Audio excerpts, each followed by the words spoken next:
We've been seeing housing prices decline over the past few months, and a lot of people are wondering if we're going to see another housing crash. Some people are even saying it looks like 2008. I've also seen a number of other influencers and media sources saying that now is a terrible buy to home, some saying it's the worst time ever to buy a home.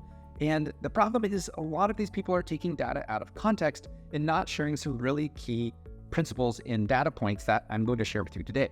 Now, this is really important because people have been saying since 2015 that the housing market is going to crash. Obviously, that didn't happen. The past 8 years has seen the biggest increase of home prices pretty much ever. And yes, we have seen prices come down a little bit, but there's really important reasons for that I'm also going to share.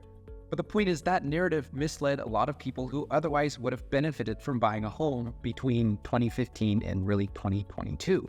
In a previous video, I talked about why what we're seeing right now is different than 2008. And if you're interested, you can check that out here. I'm not going to get into all of that. What I am going to do today is share what the top economists are saying about what we're seeing in the housing market right now. Along with that, I'm going to give 5 reasons why I think the housing market is not going to crash. Now, if you're not familiar with me or this channel, my name is Daniel Roberts, and I'm a local realtor and podcast host here in Newberg, Oregon. One of the other things I tell people, though, is that I actually have an engineering degree from George Fox University. So data and accuracy, statistics are very important to me, as is the overall context. That's why I'm doing what I'm doing. Look, if it doesn't work for you to buy a home or sell your home, don't. I don't want you to make a bad choice for you, but I want people to be informed and make informed choices based on truth.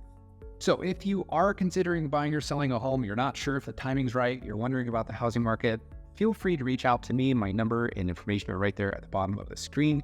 You can also message us on our website, and that information is linked in the video description. All right, so let's get down to the point. A lot of people want to buy homes, but they're afraid of getting into their home and losing equity like what we saw last year. But by the way, even people who bought a home last year and have seen their property value decline a little bit, a lot of those people have interest rates in the 4 and 5% range. They're paying significantly less what they would have paid for a similar home if they bought it now. The thing is, the only reason home prices dropped is because rates went from, in 2021, to like 3% to over 7%. That is a huge difference, hundreds and hundreds, like even $1,000 difference in a monthly payment. So the fact that we did see prices drop through the floor is really telling about what we're seeing in terms of inventory and demand. So let's get into the 5 key facts that I'm going to share with you. So the first key reason why the housing market is not going to crash is because homes are not about to have mass foreclosures like some people are saying. Now here's why.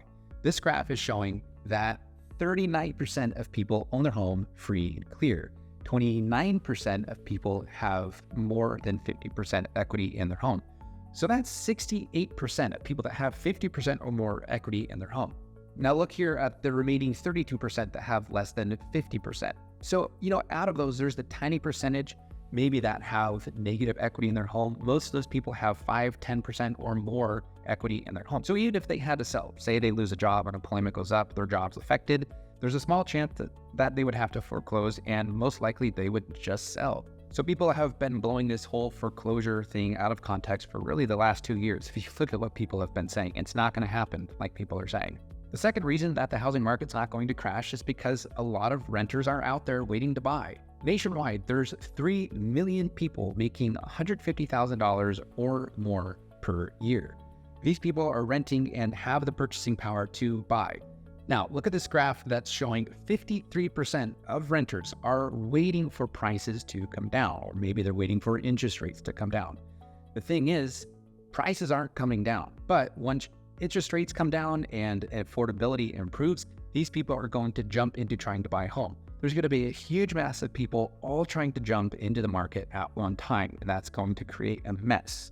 And by mess, I mean prices are going to go up and not down. Now I'm going to get into how significant a drop of interest rates is in just a moment. So reason number 3, we have historically low inventory. This graph is showing that nationwide we have an inventory about 2.9. Now in Oregon, in the Portland area, we're closer to 2 months. What this means is that if there's 100 homes for sale, it means that 50 homes are being bought and sold every month. For a balanced market, it's really closer to like 4 to 6 months. So we're still on the seller side, even though interest rates are high and there's less people wanting to buy because of the affordability. The point is there's low inventory, which at least is going to keep housing stable. Now, again, look back at this graph. You can see in 2008, look how high inventory was. It was insane, out of control. We're nowhere near that, and we're not even going to come close to that anytime soon.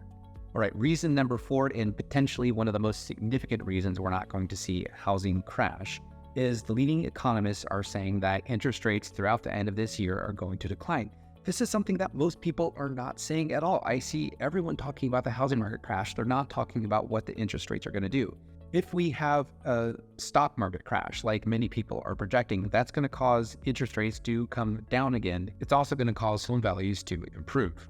Now, look at this graph that shows where the different recessions were. You can see that during or after recessions, that the interest rates come back down.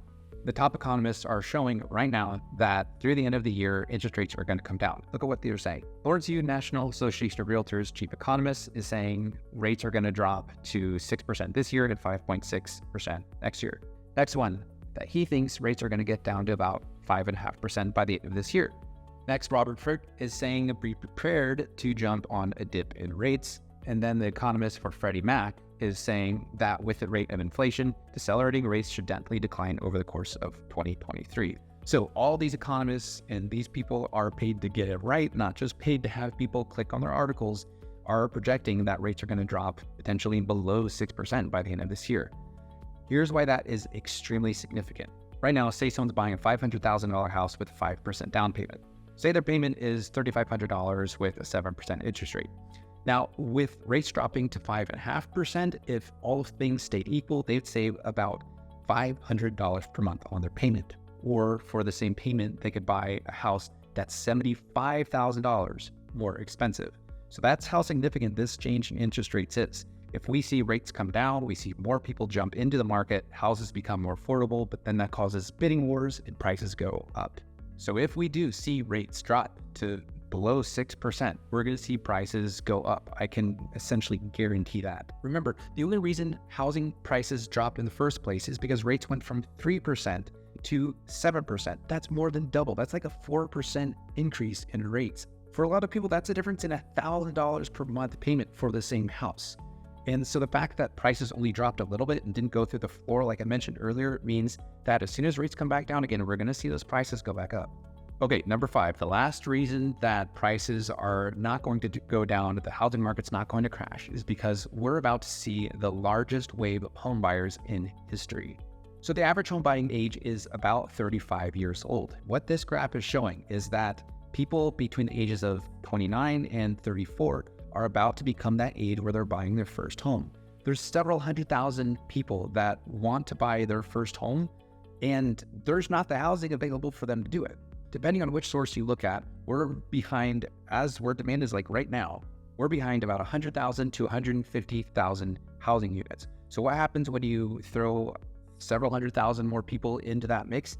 It means that there's not going to be near enough housing for everyone who needs their first home or for people who need homes in general. So prices are going to go up because of that too. So when you combine a ton of more people coming in who are buying their first home, interest rates going down, and all the other factors we mentioned, there's essentially no way that the housing market is going to crash. The bottom line is now is the time to take advantage of less competition. Yes, interest rates are high, but you may not be aware that you can get seller credits to actually buy down your rate. So what a lot of people are doing is they're offering what the seller originally asked, asking for a seller credit, and then using that to buy their interest rate down by 1% or 1.5%, like I mentioned. But they're able to get that lower rate without having to be in a bidding war. A lot of people don't know about this, and so most people aren't doing that. But the people that we've helped do this are getting a lot of success. They're getting great payments, and they're not having to face a dozen other buyers who are trying to buy the same home. But if you wait along with everyone else for interest rates to drop, you're going to be dealing with a lot more competition. So if you've been waiting arbitrarily for interest rates to drop, please reach out to me and let's at least have a discussion to see whether or not buying or selling now is the right option to you. Now, for selling, I would say if you're selling a home, it's probably a good time to wait, because when you're selling a home, you can take advantage of those lower rates because more people are going to offer more on your house. So if you're selling your home, it might not be the right time to sell depending on your situation, but if you're buying your first home, there's a good chance that now might be a good time to jump in the market. If you have questions about this, please reach out to me. Again, I don't want to sensationalize this. I'm not trying to scare anyone into making a bad decision, but I understand everyone's situation is different. So if you have questions, again, please reach out to me. I'd love to help you out. Well, thanks for watching. I hope this was a helpful video, and I'll catch you in the next one.